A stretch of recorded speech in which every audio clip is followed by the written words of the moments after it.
Hi, my name is Barbara Kenton, and I am a fourth grade teacher, and I am going to talk to you about the importance and the benefits of differentiation in the classroom. It is important to differentiate in the classroom because all students are different, and they all learn at different levels. If you only teach one concept one way, you're going to be missing a large portion of your students.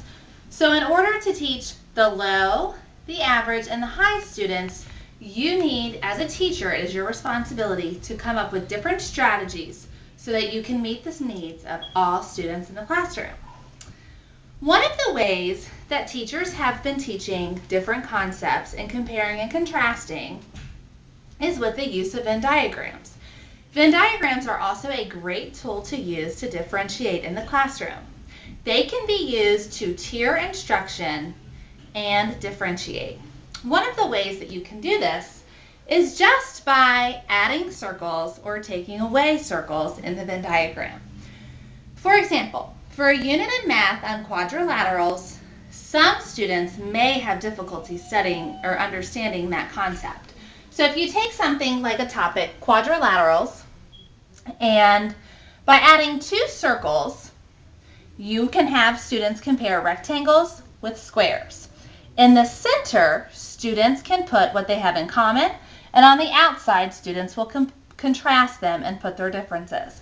This is very easy for fourth graders to do, even the low to low average, and even average students. You may even break it up and just do two separate circles if your students have not developed the skill to compare them yet. But to meet the needs of all your students, that may be too easy for your higher students. So you can add another circle. And in this Venn diagram, students would be comparing and contrasting rhombuses, rectangles, and squares. This allowing the students to think at a higher level and compare the knowledge that they know.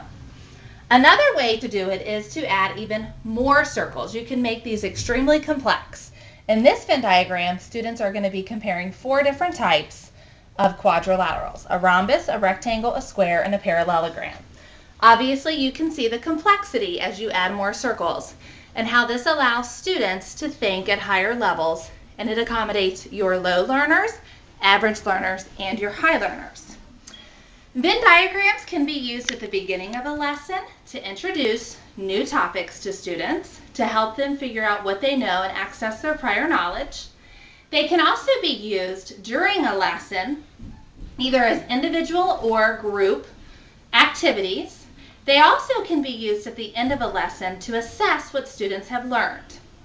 You can use Venn diagrams for math, you can use them for science, social studies, reading, really all of the content areas. And it's a great tool to implement in the classroom because most teachers already use Venn diagrams. One of the problems with differentiation, and one of the complaints that most teachers say, is that it is too hard to differentiate in the classroom.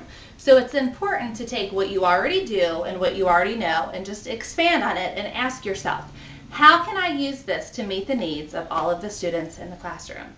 It takes time to differentiate, but it's very important, again, to meet the needs of all students.